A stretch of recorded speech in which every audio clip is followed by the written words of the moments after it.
Eat, Drink, DFW from the Dallas Morning News is made possible by Central Market. Hi, and welcome to Eat, Drink, DFW, the podcast from the Dallas Morning News food team.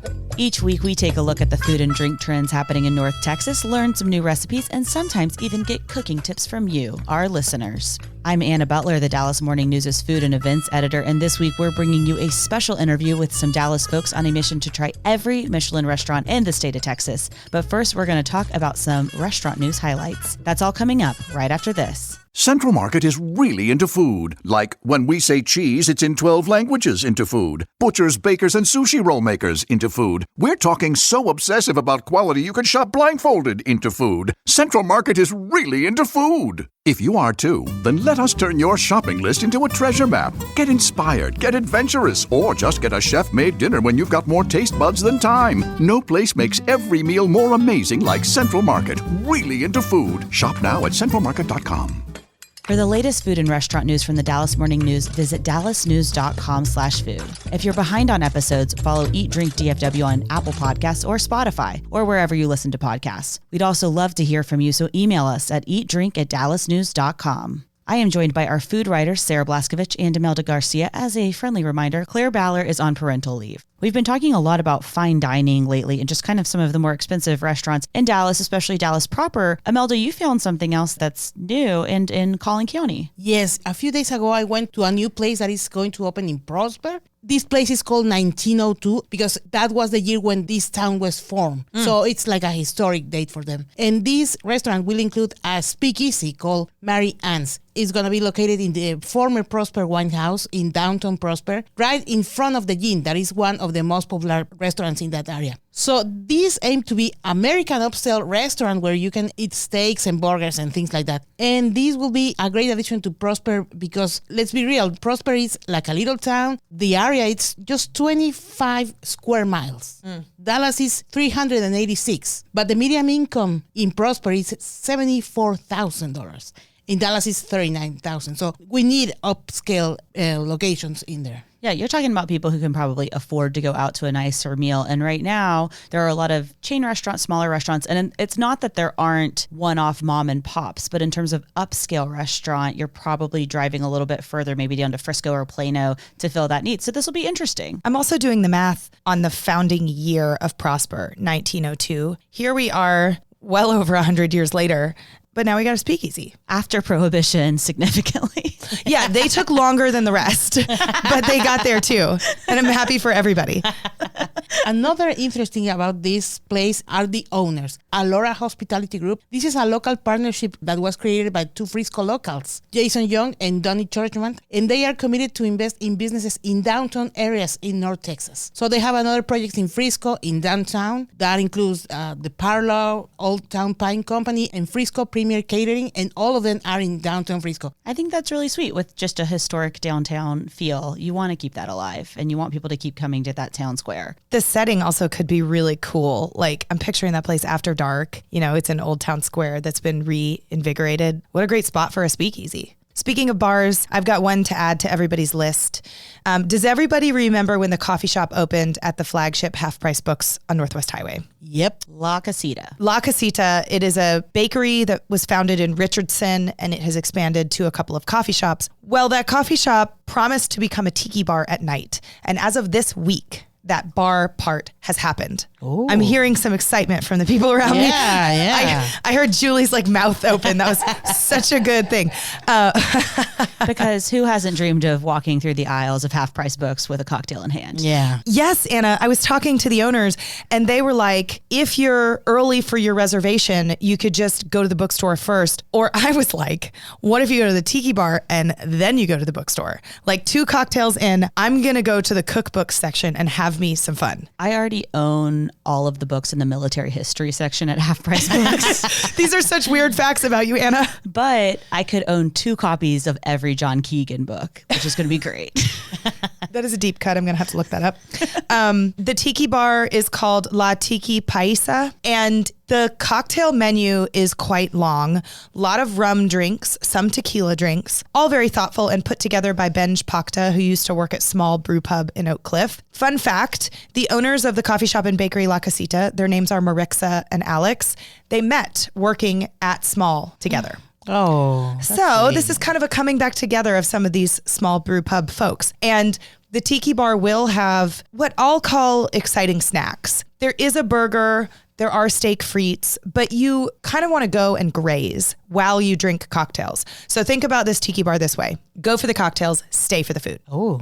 So one thing that Marixa said is that, they have a simple bread and butter on the menu, and they have a bakery, so they're known for that. The bread is sourdough and the butter is a hot honey fermented butter. The tiki bar will be open 7 days a week, starting at 5 p.m. So you're not going to this place at 11 o'clock, for instance. You're going for dinner or for cocktails. They think they'll close about 10 o'clock on the weekends. Perfect for half price books. And perfect for Anna, someone who doesn't want to stay up late, but who does want to eat and drink cool things. So while you're making your list of new places to go, we had a restaurant open last weekend in Dallas, or really Highland Park, which was Cafe Dior. This has been highly anticipated if you really follow food in the way that Dominique Crin is the chef here, which is a huge deal. If you're not familiar with Dominique, she is the first U.S. female chef to get 3 Michelin stars. Just kind of crazy. So she has Atelier Crin in San Francisco, along with a few other things that also have Michelin stars as well. This is an interesting menu. All of the feedback I have heard from people is, hey, you need to eat a snack before you go, or you're going to want to go get a Whataburger double cheeseburger afterwards. Oh, no. That being said, tiny portions, yes, but absolutely beautiful. So Dior, known for really beautiful florals, textiles, things like that, super feminine. The food is like that too. So there's a ton of edible flowers on almost every single dish there. What's fascinating to me about this though is Chef Crin made a name for herself. It was in 2019, right before the pandemic, and said, hey, I'm not serving meat anymore because it's not sustainable. Mm-hmm. There is dairy and cream and things like that at the restaurant still, but everything was shifted towards mainly fish and seafood. That being said, looking at this menu, what amused me is there's chicken on it. And she doesn't serve chicken in San Francisco, to my knowledge. Oh, is there beef on the menu? Definitely not beef. So chicken maybe technically isn't meat. I'm wondering. Chicken is meat. Chicken is meat. But I think sometimes when people say meat, they mean beef. I hesitate to remind everybody where we are. Shocking to open a restaurant in the middle of Dallas and not have a single beef product, but not market itself as healthy or vegan or vegetarian, which is what most of these other healthful restaurants might do if they don't have beef. Yes. And that's what leads me to think that someone was like, hey, you can't have a seafood only restaurant in Dallas, Texas. And so chicken was the compromise, maybe. I feel sad about that. So there's chicken consomme on the menu. There's also chicken salad because there's a high tea. It's $75 a person, which actually makes it one of the more affordable high teas in Dallas. That being said, it's probably not as filling as the other ones based on the other feedback I've gotten. I am just realizing, Anna, that there's chicken consomme and there's chicken salad, 2 dishes that were famously on the Zodiac menu at Neiman Marcus. As we have mentioned, the Zodiac is closing March 31st. It's like when God closes a door, he opens a Cafe Dior. I loved it. The consomme at the Zodiac was free. This will set you back over $20. No. Everything on the menu starts at $20, which is interesting to me only because it closes. I think the last reservation you can have is at 4. It's going to close promptly before dinner time. There's a full bar menu and everything in between. If you're feeling like you don't want to spend that much, you can go grab a coffee and they have stenciling and you get to pick which stencil that you want on top of it. So you could get a classic Dior bumblebee, or you could get a Dior logo or something like that. I don't like it. I don't like almost anything about this. It sounds expensive. It sounds fussy. I don't get it. The good news is, Sarah, you don't have to get it because you won't be able to get a reservation. A great point. I can't go if I want to.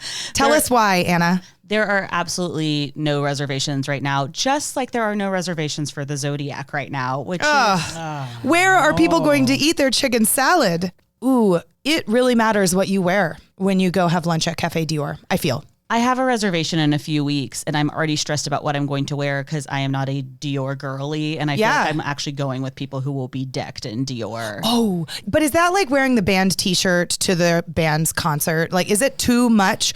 May I be so bougie to say that shouldn't you wear Valentino to Cafe Dior? I'm also don't have any. You're 100% actually supposed to wear the band t-shirt to the band with stuff like this. Really? Like if you go shopping at like Hermes in Paris, you should be decked in Hermes. So God, Wow. This is just proof that this is not for me. if you know, you know.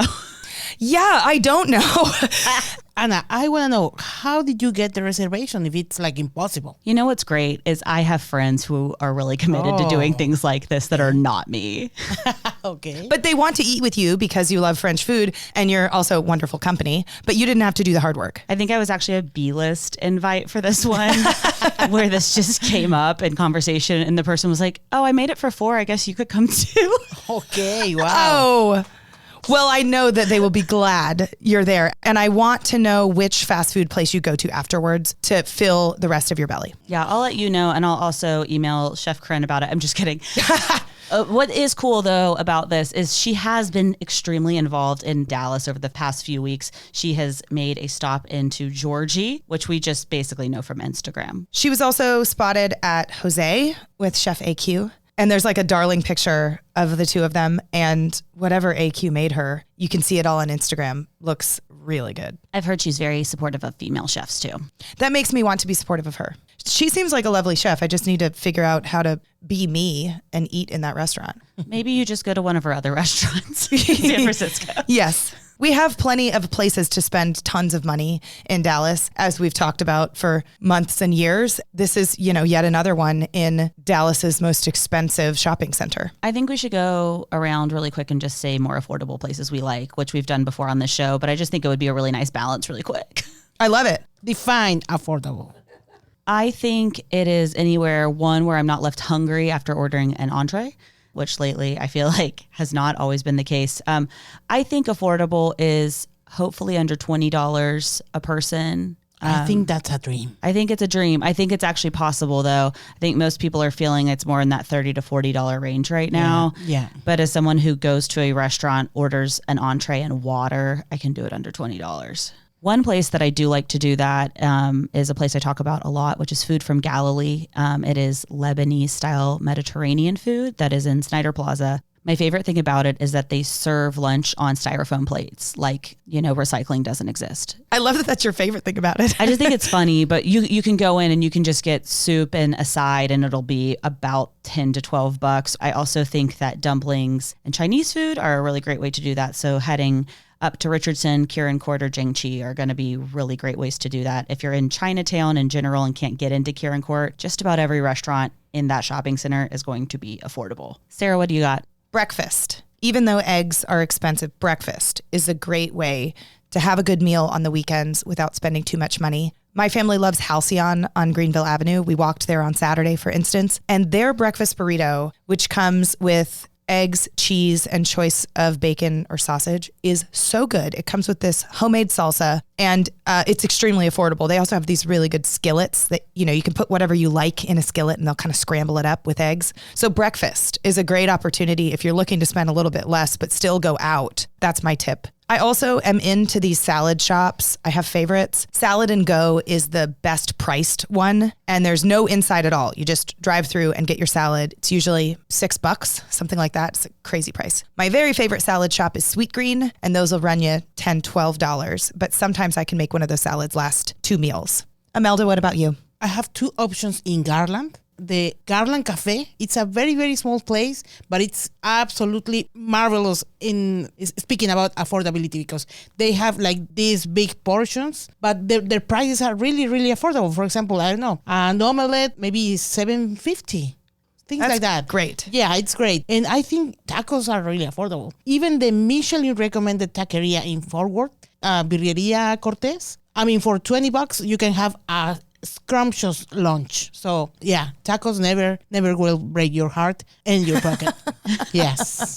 Tacos will never break your heart. Somebody make a meme out of that. I'm realizing that we mutually left out one of the most affordable places that we both like, which is Keller's. Oh yeah, I love Keller's too. Salty waitresses, hot burgers. They'll bring you a beer in your car, which I still don't understand the logistics. I don't know why that's allowed, but I'm not mad about it. Gosh, of course. Keller's. The first time I took my boyfriend there, he ordered a chicken fried steak sandwich and Sarah was like, what? No, yeah, no. Did the sandwich have gravy? No. Oh, God, no. Can you go What? through this sandwich? Yeah. I mean, I went through a lot. There are so many affordable restaurants that we didn't get to, and so we would love to hear yours. Email us at eatdrink@dallasnews.com with your affordable picks. So last week, we were talking really about rogue things that people carry in their purse. I carry salt. Imelda's mom carries a pepper. It's still funny. We turned it back to y'all, though, and we asked you if you carry things in your purses or in your pockets to restaurants. I have a favorite that I'd like to share. Julia says, my husband prefers lime over lemon in his tea, so he always carries true lime powder in case the place we go to doesn't have a full bar of limes. Oh, wow. I was thinking about a friend of mine whose husband also carries around a lime flavored something. It's lime salt, and he sticks it in his pocket. It's the shape of a beer, and it's just called beer salt, and you like stick it around like the rim of a can or... Totally. I've seen him buy like a 12-pack. Oh, he's in. Yeah, he's like really, he's really into it. I was talking with family about this weekend, and some of them told me, oh, you know what? I have some omeprazole in my bag, just in case. And they were like, what? No, please, no. Tell anyone who doesn't know, Imelda, what omeprazole is. It's the medication against stomach issues, like I don't Heartburn. know. Yeah, heartburn. That's the one. Find stories on many of these topics and much more by visiting dallasnews.com/food. We're going to take a short break, and when we come back, it's going to be time to meet Dallas's own Michelin Man. That's next. Central Market is really into food, like fish flown in so fresh it still has jet lag into food. Our sourdough starter has been around since grunge was a thing into food. We're talking more prime cuts than a greatest hits album into food. Central Market is really into food. If you are too, then we're the HQ for you. Whether you're a make every recipe in the cookbook foodie or a my favorite recipe is reheat type who just digs the delectable, no place makes every day more delicious like Central Market. Really into food. Shop now at centralmarket.com. Welcome back. We turn now to the fascinating story of Dallas man Drew Stevenson, who visited all 15 of Texas's one-star Michelin restaurants in a matter of weeks. In the next segment, Sarah Blaskovich chats with Drew and his wife Elena about why they went on this fun, expensive quest. Drew, I would say you're not a regular restaurant guy. Visiting Michelin-starred restaurants is part of your personality. It's a big deal. So let's start with this. How many Michelin-starred restaurants have you been to? Well, the good news is there is an app, the Michelin app, and you can track all the restaurants you've been to. So when I go to that, I can look and see that I have been to exactly 50 at this point. Wow. Okay. And these are across the world? Across the world, mainly in the United States, 15 now in Texas, obviously, but the rest are scattered around Italy and Europe. Okay, and we're joined here by your wonderful wife, Elena.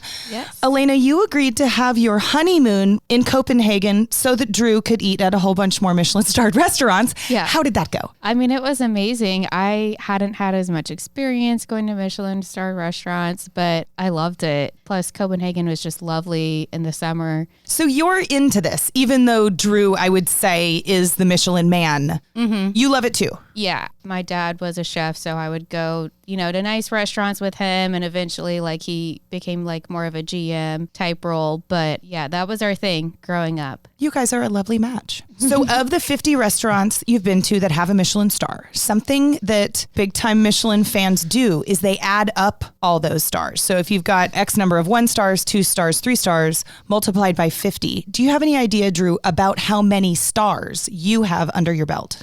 It would probably be somewhere around 75 at this point. Nice. Yeah. But we are here to talk about Texas. Yes. As we mentioned, since Michelin announced its first Texas guide, you've been to all 15 one-star restaurants, which I would say is pretty crazy dedication. Why is this quest important to you? That's a great question. I haven't put a lot of thought into that, but I am a very proud native Texan, a very proud native Dallasite. And the idea of Michelin coming to Texas has been something I've been very interested in happening for years. And when we found out that Michelin was in fact creating their first guide for Texas, that became very exciting. I think the idea pretty early on was that I would go to all 15 restaurants. As a Texas food enthusiast, I thought, this just has to happen. I think I need to be the guy to go to these places.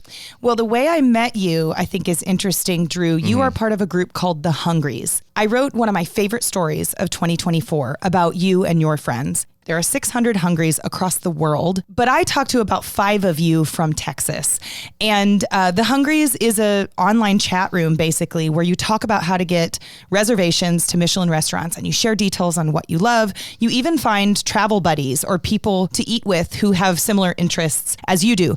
And Drew, I just found you guys fascinating because you have so many different professions, yet you share this very deep love for cooking and for fancy restaurants. More than that, you are willing to spend a heck of a lot of money doing it. Elena, this question is for you. Okay. Did you guys have to agree on this hobby that Drew came up with? Because I got to think it's thousands of dollars to fly across the world and eat at these restaurants. I mean, is this part of your family budget? Yeah, we do budget for vacation. It is fairly big, but I mean, other people like to have the newest cars, and that's just not us. Like, this is our thing. And you are new parents of a brand new baby girl. She's about 3 months old. Has having a child in the house changed your ability to travel and eat this food that you love? Slightly. So we were given advice from some lovely people at our church who told us that when we bring a child into the world, our schedule does not revolve around theirs. We're bringing them into our lives. So we've tried to remember that as we travel and eat at restaurants. So we have both of our grandparents here in town. That helps a lot. We actually went on a trip to Austin this past weekend, left Claire at home with Elena's parents for the entire weekend. There are a lot of parents who are probably judging us for dropping our kid off that early on in their life. Not me. Yep, but we had to do it. It was comfortable. She doesn't know left from right yet, so I don't think she missed us too much. We're okay.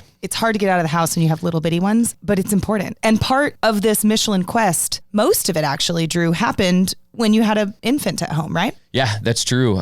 So very early on, Elena was kind of giving me the hairy eyeball when I suggested leaving town for a night. And at that point, she was still trying to figure out all the logistics of early on motherhood. And I escaped to Houston for one night to go to 3 places. I checked off a barbecue place for lunch, Le Jardinier for lunch, and then I did March in Houston for dinner. And that was a very quick 24 hours shot back home with Elena in tears on the way home. I need you back here quick. And we made it happen. Okay, I'm so glad the baby and mom are all right, but I have to say I'm mostly wanting to talk about 3 Michelin-starred restaurants inside of 24 hours. Are you hungry for the second and the third meal, or do you just power through because you don't care? You get good at pacing. You start to learn, should I finish this plate? Should I drag my finger across this dish and just get every last little morsel? Or should I leave a little more room? Le Jardinier, I could have built out a pretty impressive lunch menu. They happened to have a 4-course tasting menu for lunch that was very reasonable. And then going into March, that was literally, I think, 8 hours after I had lunch. You learn to understand how to listen to hunger cues and be okay as you get through these little journeys. I mean, I could totally eat at 3 Michelin-starred restaurants in a day, but I think some people listening would struggle with it. Now, here's what everybody really wants to know. You hit 15 one-star Michelin restaurants in our state within a couple of months.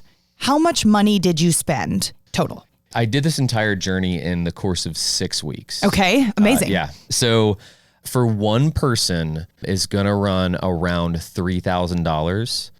For my employees who might be listening to this, I promise I don't make that much money.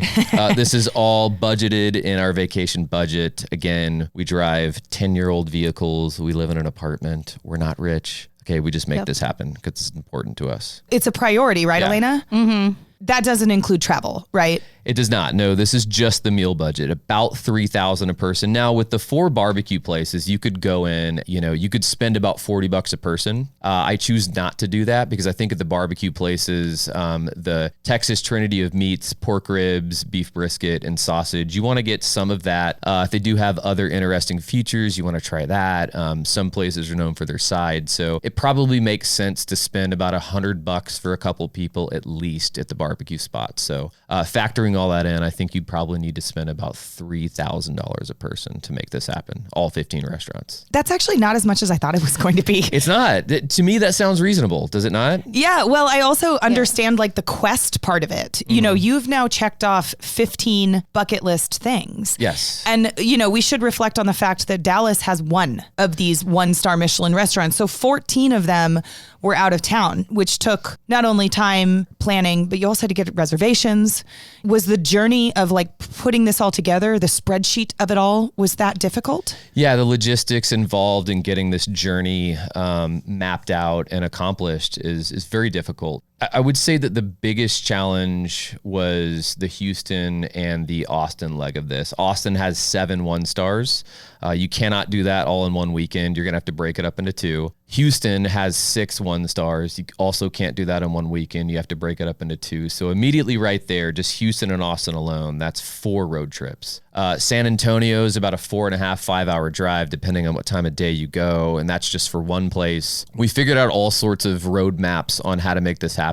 I sat down for hours upon hours trying to figure out how to make this work, and finally came up with a plan that made the most sense. But it involved going to San Antonio and then hopping up to Austin for just one night, running down to Houston, like I said, for 24 hours to knock 3 places out. The good thing is if you hop down to Austin for just a weekend, you can knock a couple places out and then come back. You can do all 3 barbecue spots for lunch and then do 3 fine dining places for dinner. So the Austin leg of things makes a lot more sense. Houston having 6 stars, 5 of which are fine dining, 1 that's barbecue, that becomes a little more logistically complicated. And for our listeners, you also don't have to cram these all together like you did. You could spend a year and just hit one every time you went to Austin, every 2 or 3 months, and you could finish it by the end of the year.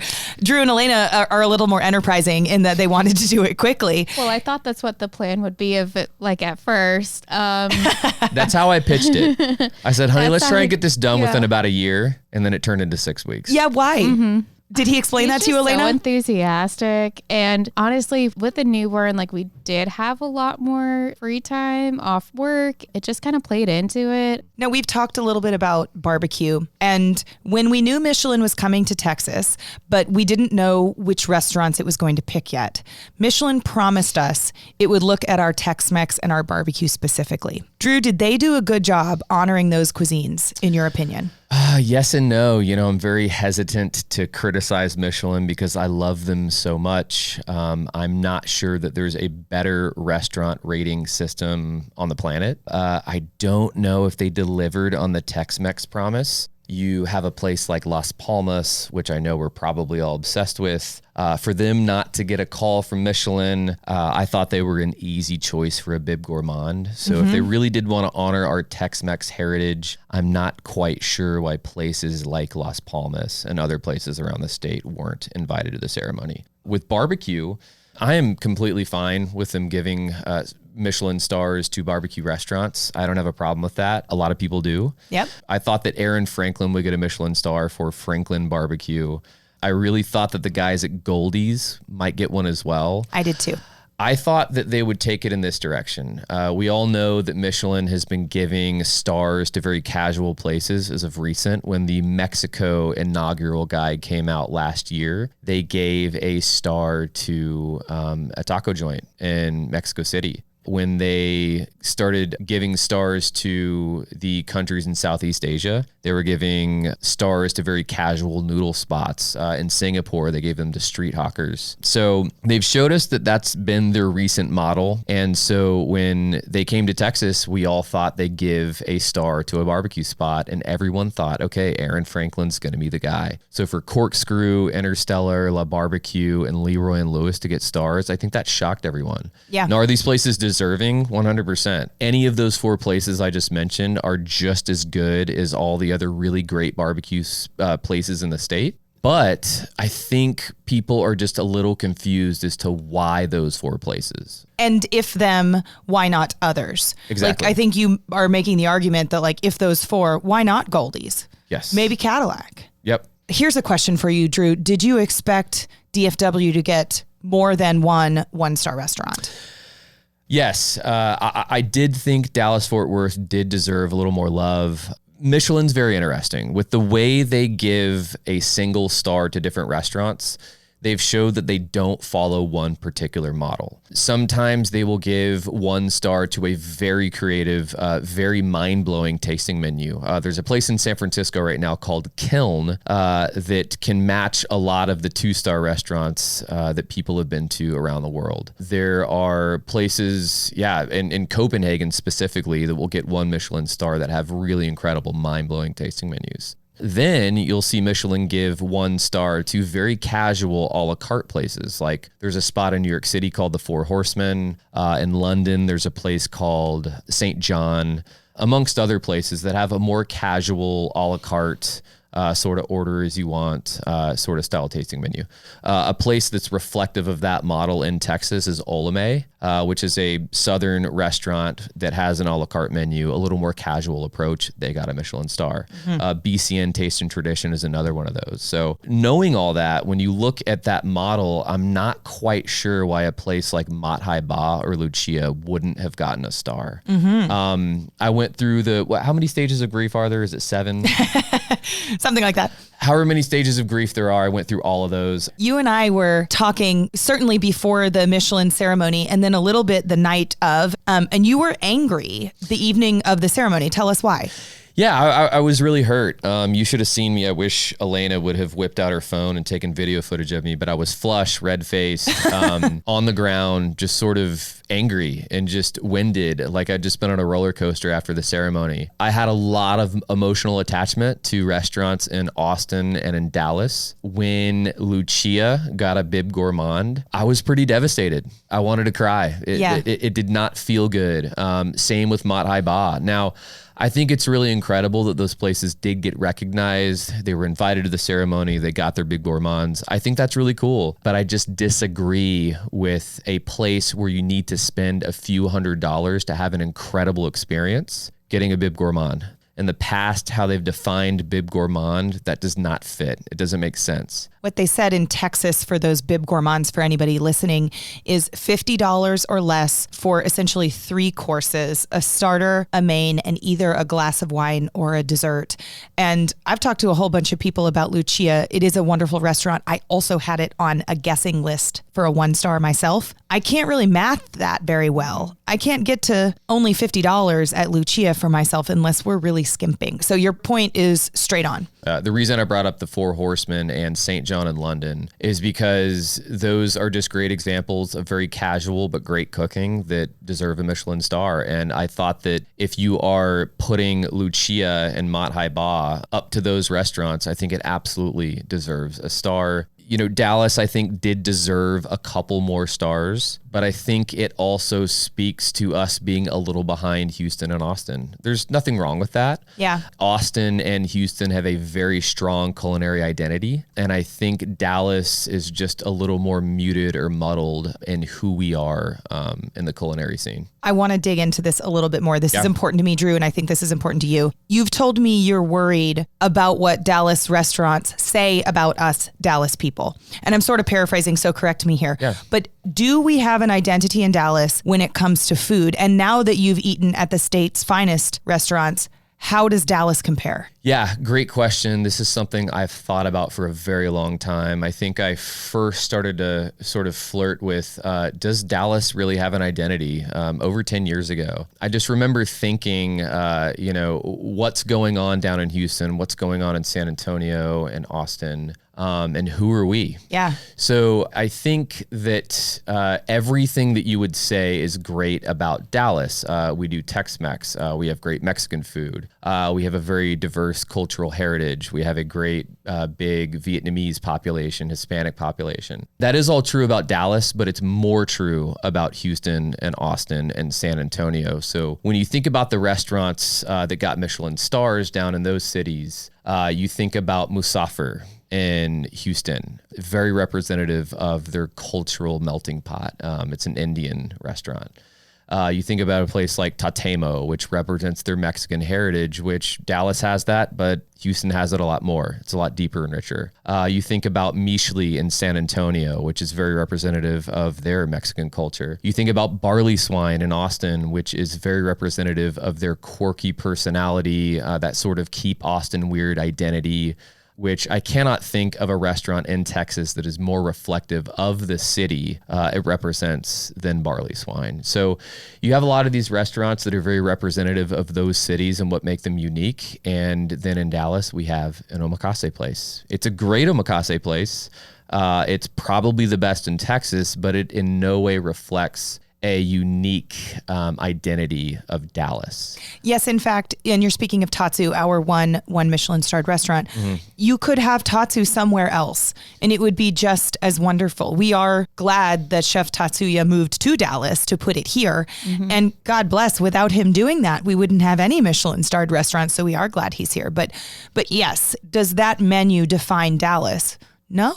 No, it doesn't. And like you said, it's kind of hard saying that. I don't want anyone to take that as a criticism because Tatsu is incredibly important to our culinary identity if we do have one. And we're really blessed to have him. It just doesn't give an identity to Dallas. Now, we do have other places in the country, like, so say Tampa Bay or Orlando. We have a guide in Colorado, Denver specifically. We have a guide in Atlanta. Now, do Orlando, do Denver, and do Atlanta have strong culinary identities? I don't think so. I don't know a lot about those cities in particular and if they do or do not have a strong identity, but my suspicion is that they don't. Now, are these still great places to go eat? Does Michelin still give them a handful of stars and make it a fun and intriguing place to go travel to eat? Yes. So does Dallas need a strong culinary identity? That's a question I don't know if I know the answer to, but I think as long as we have chefs continuing to push, to move to Dallas, to try new things, to create great new restaurants, I don't know if an identity is that important. I think that's so interesting. That's not where I thought you were going to end up with this answer. I like it. I mean, because, what's the suggestion? Like, we become a thing overnight just so that we can hitch our wagons to that culinary idea. That doesn't work. Yeah, I don't think that's possible. I agree. Think Dallas is what it is. We're too far north. We're too far removed from all these other cities down in South Texas that seem to kind of have this allegiance that we don't. And again, I just think Dallas is what it is. I'm Dallas's biggest defender when it comes to our food scene. I love it here. Yeah, you are. So I think I've settled into this idea that we can still be a great food city, just not having the strongest identity, and that's okay. Yeah, I think Michelin probably wants to see more chefs with their food on the plate. That is one of the criteria that they say. They want to see the chef's personality on that menu. And many of the restaurants that you mentioned in Austin or Houston, they do that. So I think there's a little bit of a moment here where we can say, what chefs do we have and can we see more of them? And I bet if you'd asked them, they're doing their best. Yeah. Nobody's like not shooting their shot now that Michelin's here. But it's a good point, Drew. I'm going to ask you in just a moment what your favorite single dishes were, Drew. And I think this is going to be hard for you to answer. So I want you to think about it while I ask Elena one more question. I want to go back to the Michelin ceremony night when Drew was beside himself, red-faced on the floor. I think he said, "What do you do in that moment?" Oh, I mean, it was pretty similar, his reaction to when the Rangers were losing to the Astros in the ALCS. He was just devastated. I mean, there's no consoling at that point. You just have to let him be. And then tomorrow he wakes up and he finds the silver lining somehow. Okay, you are a silver lining guy.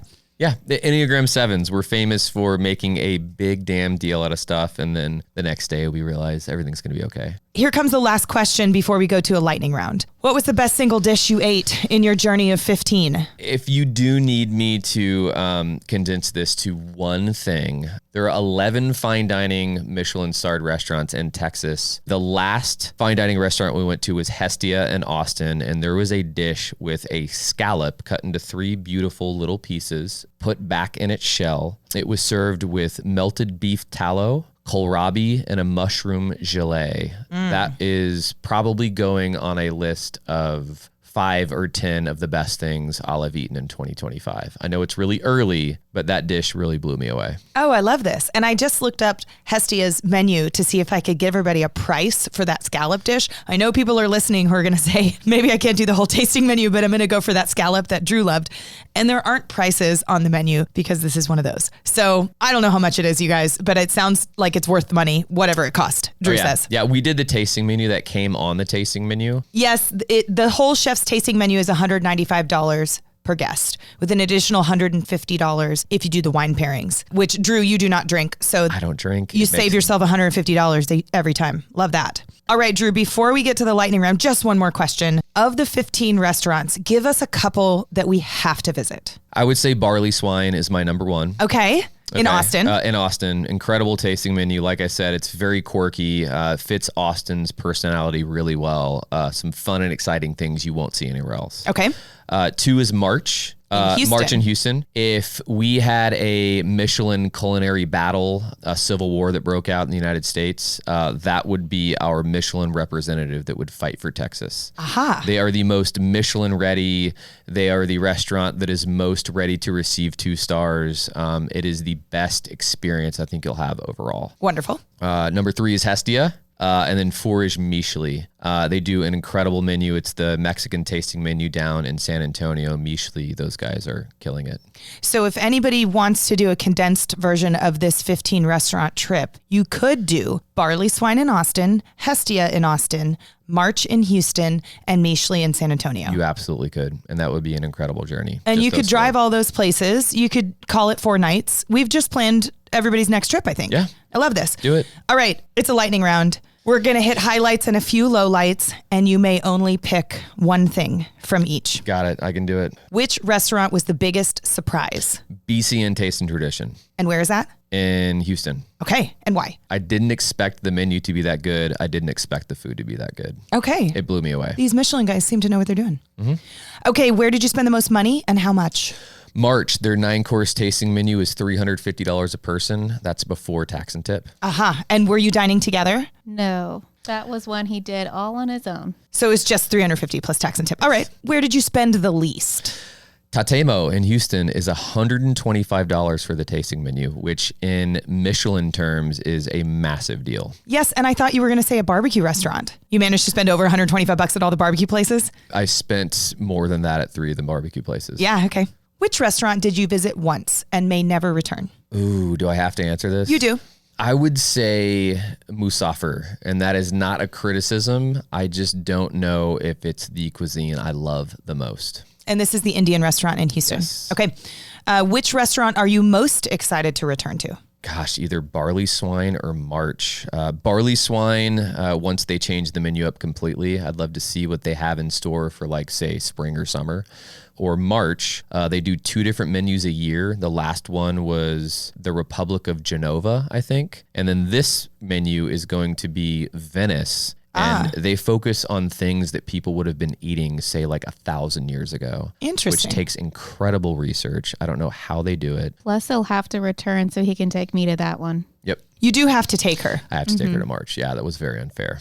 I get it. Where was it hardest to get a reservation? And is it hard, Drew, since I know you make more reservations than most? So yes, I definitely understand the logistical side of it. I know how to get reservations and when to be camped out at my phone. And I get all the little ins and outs. I've done this a million times. The hardest reservation was at Kraft, the omakase place in Austin. This place is incredibly popular right now. When the reservations drop, I can't remember when, but say it's, 11 a.m. You have to be camped out at your phone at 10:59, and you have to pull the trigger the second the clock strikes, and boom, sometimes the reservations are all gone within 10 seconds. Yep. Okay, this is my last lightning round question, and it's for each of you. I will ask Elena first. Simply, which restaurant was your favorite and why? My favorite was BCN Taste and Traditions. I mean, the food was solid. And for me, it's more than just the food. It's the whole experience. It's the service. It's the story that they tell of the 9 that I went to. I think they had like their own identity as a restaurant. I could really feel that. Amazing. Drew? Yeah, mine was Barley Swine. I just think that they're doing fun things with food that you're not going to see anywhere else. Like I said, they just play into Austin's weird and fun and quirky and adventurous personality better than anyone. So they are trying some really fun, interesting things. And it makes for a really incredible menu.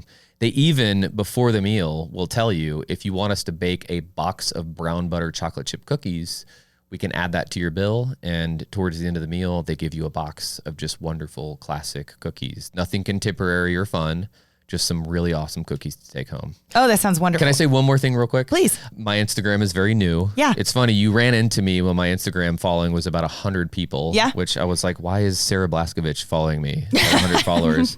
All the reels from all these restaurants I am currently posting. They're really good, by the way. I have followed your journey through that Instagram account. Thank you. Yeah, I try hard. I think I'm just kind of a natural at using CapCut at making videos. It's a lot of fun. So please follow me. It's at Drew the Food Guy. Yeah, I know. Drew the Food Guy. Sounds a little goofy, but it gets straight to the point. At Drew the Food Guy, I am posting reels of all my journeys. So if you want to hop on there and follow me, I think it's pretty fun. And you can ask Drew questions too. If you're listening, you want to go to one of these restaurants, he's been to more of them than I have, for instance, and he might have answers. Drew, we thank you for your service. And Elena, you're a wonderful partner for this wild ride. Thank you so much for coming on the Eat, Drink, DFW podcast, y'all. Thank you, so Sarah. much. You are incredible. We love you so much.